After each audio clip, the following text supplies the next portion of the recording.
Hey guys, Camper 15 back out with another video for you guys. Back with another I'm getting married to the girl I hate in my class episode review for you guys as we continue on. I know I'm recording this video a day late, but hey, regardless, it's still getting up there, right? But anyways, this show is gonna be a blast. It's gonna be a blast. Now I still prefer episode one over this episode. Um but legitimately, I two episodes in, they're still arguing with each other. But it seems like they're starting to set some guidelines down, and they're starting to be at the point where, hey, maybe he's not so bad. Maybe she's actually not so bad when she's really nice, right? I think deep down, I don't know how this is good, how this season's gonna conclude. I don't see this getting a full adaptation unless people really like it, and unless obviously DVD sales do well for this show. I feel like it could be like a one and done, and then it's like go check out the source material if you want to see what happens next. But I could honestly even regardless, I could still see the show maybe go on for maybe 2 or 3 more seasons. I don't know. I don't know if we'll ever get a full adaptation of this series. But yeah, this episode it's kind of just our boy and our girl basically getting to Saito and Akane basically getting to feel each other out, know each other better, at the same time argument, but at the same time like you have it to where Saito's sister Shisei, and then obviously Akane's friend um Akari, I think that's her name, Akari or whatever. She basically gets they basically both talk to them and essentially in their own ways gets them to basically, I guess, obviously chill on the fighting. They're still gonna probably fight and everything and argue. It's gonna be like, well, maybe you need to start opening up and give them a chance. Like if you're not gonna give them a chance, well then of course you guys are gonna continue to argue. Like hear them out and see what they gotta say. Like it's funny because like one of the first examples is they get inside and like it's the repetitive thing. It's funny content. So this man, so she opens up the freaking refrigerator, right? This dude's got like freaking vegetable juice like all like stacked in every row, and this dude has like the pantry filled with ramen noodles, and apparently he like mixes something like protein drinks with like some weird of the mix of the vegetable juice, right? And this dude side is like, see, this is the only healthy way to eat. Now, personally, if you ask me, maybe vegetable juice is healthy. I don't know, but I'll tell you this: a cup of ramen noodles is not healthy as shit, bro. You do not understand how much salt that stuff contains in one fucking can. Like, if you want to give yourself a heart attack, like live off cup of ramen noodles, right? And don't exercise, right? And I don't even want to know what that shit he made, that concoction he made in the drink. Like I don't know how good or how healthy that is. But regardless, when I heard him say, "Oh yeah, well just drink vegetable juice and cup of noodles," I'm like, I don't know about the vegetable juice, but the cup of noodles, you might not live till you're like 30 or something. If I'm like, cup of noodles, ramen noodles, has so much salt in that shit. That's like going to Golden Corral every single day for lunch, because Golden Corral, I've never been there, but I heard like they put a lot of salt in their food, and it's not. You don't eat at Golden Corral. You want to give yourself a heart attack, go to places that get you a lot of salt, right? No, so I found that to be absolutely hilarious. And she's like, no, I'm not doing this. I'm gonna cook, right? I'm gonna cook. So she starts cooking this nice meal, this nice food. This guy, man, talk about ungrateful. Honestly, I kind of sided with Akane a bit more in this episode, if you ask me. In the first episode, I was like, okay, she being a little bit ignorant. Like, just give the dude a chance. He ain't done nothing wrong. I actually sided with Akane a bit. Like, she actually, like, legitimately got the ingredients. She cooked for this guy that she don't like. and she's just hoping and praying essentially that this guy says her food is good. And I'm like, okay, if this dude just says her food is good, that's all he's got to say. She's gonna be happy as can be, and she'd probably be like, you know what? Maybe he's not a bad guy. He's very appreciative of what I'm doing. And I'm like, see, that's the bond you guys need to make. This dude has his whole, he tries the food, and he has, like, I guess you can say a foodgasm essentially, right? He doesn't go to the levels of like the Food Wars anime where they just like, oh, when they lose it in Food Wars. But this man's having visions of like how, you know, and you can clearly tell like he hasn't tasted food this good in so long, right? And this dude comes over here and said, it's average. And rightfully so. Of course, she would get pissed, and rightfully so. She's like, okay, average. Give me my food then. I just cooked for you, right? And you're calling this shit average? And the dude, he's trying to spin it in a way where it's like, oh, come on, come on, come on. I'm like, look, I'm not meaning like that. Take that as a compliment. And she's like, a compliment? Oh, please. And this dude just scarfs down the entire food. Now, obviously, you could say, well, she should have figured if he scarfed down the food, clearly that means he likes it and he's lying. But I think he just said it's average because he didn't want to freaking make her, like, come off and just toot her own horn or everything. Regardless, you tell a girl who cooks for you, oh, this food's average, it's not bad. Man, you're going to get kicked out the house. Listen, if I ever go to a girl's house and I eat food that they cook for me, the number one thing I'm saying, even if it is shitty, I'm gonna be like, this shit is good. It's good. Because that's only the quickest way to get the girl to like you more. Because that means she's gonna start cooking for you a lot more. And everything. Listen, I'm not no romance master, but come on now. Listen, so you get that whole funny scene. He ends up playing like a video game, like he ends up playing like something like, I guess that looks like Zombie Island or something like that. Any of those zombie games, like he's playing like Call of Duty Zombies, right? And she walks in and she's like, look, I'm trying to sleep. And she's like, what the hell is that? She's like, turn that shit off and everything. Like, and I'm just like, he's just playing a damn game. Just like, and even he's like, bro, I'm just playing a game. I'm like, I'll turn it down. I'm like, and apparently this game is like, I got like 40% of the gore turned off, so it's not that bad. And she's just like, turn that off. We later find out in the episode she just doesn't like zombies. She's scared of them and everything. So that's the thing. But they're fighting over the game console and everything, and just like, oh my goodness, turn it off. And he's like, no, don't turn it off. It ends up getting to the point where it ends up plugging out. He's like, my progress. Yes, we've been there before, ladies and gentlemen. When your game gets plugged out and everything. So that's the thing. But anyways, they come like to the next day of school, right? And you do get this funny scene to where he's dreaming about, sleeping with his sister.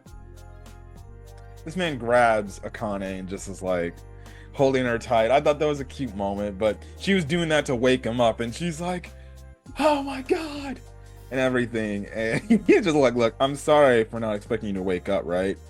So that's the thing and everything. And they're just still arguing. So the next day, they basically, the next day they're talking to their friends and everything. Also, I forgot to mention. So we actually do pick up right. So the episode starts off where we last left off from episode 1, and legitimately they both walk into class. Her friend is just like, I heard you and Saito arguing. Is there something going on? Because they were always like, don't tell anybody about this shit. And she's like, no, there's nothing going on. And she's like, are you sure? And she's like, yes, I'm sure. He walks in. Dude, the sister has a fucking brother complex out the ass, bro. She legitimately walks up to him and she's like, sniff, sniff.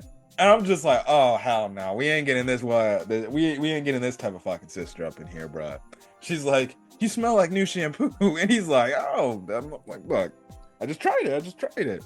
And then she's like, oh, you smell like girl too. And I'm just like, what? Oh my goodness. And then like the next thing she does, she literally bites him on the neck. I'm just like, what is going on? I'm like, she literally bites him on the neck or something, or kisses him on the neck. I don't know what she was doing. She did that shit. He's like, what are you doing? She's like, oh, you're married to something. You're married to Akane, aren't you? He's like, shut up. Look, man, the sister about to be the one wild one out of the bunch, bruh. She's about to be the wild. She's gonna be trying to create this damn incest angle, bruh. You already know where they're going. The moment I saw the sister and the fact that the sister has a massive attachment to the brother, I'm just like, Oh yeah, here we go. They're gonna this anime's gonna start teasing the incest route, ain't they? The moment she bit that dude's neck, I'm just like, okay, people gonna take that the wrong way, bro. Thankfully, nobody saw, right? So he tells her everything that's going on and telling like, like Grandpa made me do this and I can't do anything, right? But they end up having a conversation later because he's like, look, man, we keep arguing and all these other stuff, and it just keep becoming annoying. I don't know if I can continue doing this. And then, the sister, albeit she got a brother complex, a massive one, she basically is kind of like a good wingman too. And she's like, look, like, she basically tells him, like, look, dude, if you're not gonna be able to even accept this, and you're not even gonna be able to, like, just deal with it and just move past your issues and just hear her out for what she's got best and just being nice and courtesy, well, then that's a you problem, buddy. So you got to make this work, otherwise it's not going to work. So just talk to her and say what you need to do. And the same thing happens with Akane. Like, she was talking to her friend, and her friend basically was like, well, you guys got to set some guidelines and some things and some rules. So that's what they do at the end of the episode. I think one of the funniest parts of the episode, the funny part of the episode was when and it's your typical romance thing where you have it to where it's the bath thing where a guy looks like he can take a bath, but the girl's there, right? In the bath, and she's just chilling in the bath, asleep. We don't know why you're asleep when you're in the bath, but okay. And at first, you have it to where Saito's like, "Oh my goodness, what the hell?" But then he's like, "Wait, she's knocked out," and he's like, I can't let her do this. I can't let her fall asleep while she's in the bath. What if she like falls over and she drowns? She'll die, which is an actual valid concern. Sometimes you can fall asleep and then you doze off to the point you're just like, And next thing you know, she falls asleep in the water and she's dead and she drowns, right? So he goes in there. He's being obviously respectful and he's like trying not to get her up, or he's just like, hey, Kane, like what and eventually he knows that she's not waking up, so he just does the right thing. Now I probably would have gotten a towel first, and just said like, okay, I'm gonna cover her up and everything. I have this towel ready and prepared so I can cover her up. He picks her up out of the water, but he slips by accident because obviously like she's getting the floor wet and she's obviously on top of him and everything, and she ends up waking up a bit and she's like, wait, why are you in here? And why are we both naked? And she's like, you're a pervert. What are you trying to do to me? And he's like, I'm not trying to do nothing to you. And that kind of leads to another argument right then and there. So regardless, after talking to their friends the next day, they then sit at the table, they come up with their guidelines and saying like, okay, this is what we need to do to make this thing work, and maybe get us to be more nice to each other and we can cut the argument out. Because I'll give them credit. It's clear that even through all the arguing and stuff like that, they clearly want to stop. They don't want to argue amongst each other anymore. They just want to be allies. They want to be, I won't say they want to be friends, but they want to get to know each other better in hopes of maybe potentially like giving each other a chance to fall in love with each other, right? Because they still gotta fall in love with each other and they actually gotta realize their feelings. Now, I think this episode, regardless, is developed to the point where they're both in the stage like, he's not too bad when he's not so arguing. Like we see at the end of the episode, like after like she cooks for him a second time and he actually does the right thing and says like it was actually good food and everything, right? He's wondering like, when she actually is pretty nice and she smiles, she's actually kind of cute. It's your typical thing, right? And you can see that they clearly want to make this thing work. Like, as reluctantly as they were to get married, they are very open and they're trying, and they are actually actively going to try to make this thing work and actually try to be a married couple, and be nice to each other, right? And typically, look, and listen, regardless, time and time again, this is the second straight episode in a row where the other classmates are like, they argue a lot. That must mean they really like each other, which is, it's common fact. That's like, if you're arguing with somebody, well, like the opposite gender, right? Like if it's two dudes arguing, it's a beef, right? But if it's like a girl and a guy arguing, with each other, especially in like high school and stuff like that. It's clear that the reason why is because they can't. It's their way to express their feelings in a way without saying like, "Hey, I really like you," right? Now that might be more of an outdated trope, but that's typically kind of the main thing. Like a guy and a girl arguing with each other, it only means that they like each other probably a lot, and they just can't think of the right words to say like, "Hey, I'm in love with you," right? So that's the thing. But they basically set some guidelines, some rules down. They're like, okay, let's do this, let's do that. She ends up cooking for him again, and she's like, all right, so what is it? Is it good or something? And he takes a bite, and he's like, holy shit, it's actually pretty good. And she's like, really? And she has obviously the biggest smile on her face and everything. And as I was watching the scene, like she's at the table and her hands on her face and everything, I'm just like she's simping like over this dude like as if she's always liked this guy. And just seeing him eat the food, which it was pretty adorable, I can't lie. She was watching him and she and everything. So yeah, but the episode basically ends off in a way where Saito's just like, maybe this can work. She's actually quite nice. When she smiles a lot and she's kind of cute. So there's that. Oh, I forgot to mention. Takeaway after that bath scene, she's like, my arch nemesis, my enemy saw me in the nude, right? Uh, oh, and then I also forgot to mention. So one of the guidelines was the fact that he needs to do his dishes. So early in the episode, this man Saito is okay. Yeah. I completely sided with Akane straight up in this episode with some of the shit. This dude is a lazy bum. This man Saito's a lazy bum. You can tell like he's rich and everything and he wants to own his company because then he'll have like assistants and servants and everything. Because this dude, he legitimately told to Akane's face like, "Oh, the dishes? Oh yeah, I don't believe doing dishes until the dishes get to basically the top of the it basically gets to the top of like the ceiling, right?" And I saw that and I'm like, look, I'll be honest. I don't do dishes. I don't do the dishes in my house. I respectfully don't do the dishes. It gets clean. The dishes do get clean. But like when I heard him say, "Oh yeah, I don't do the dishes till it gets to the ceiling, right? Or till the sink gets overfilled, right?"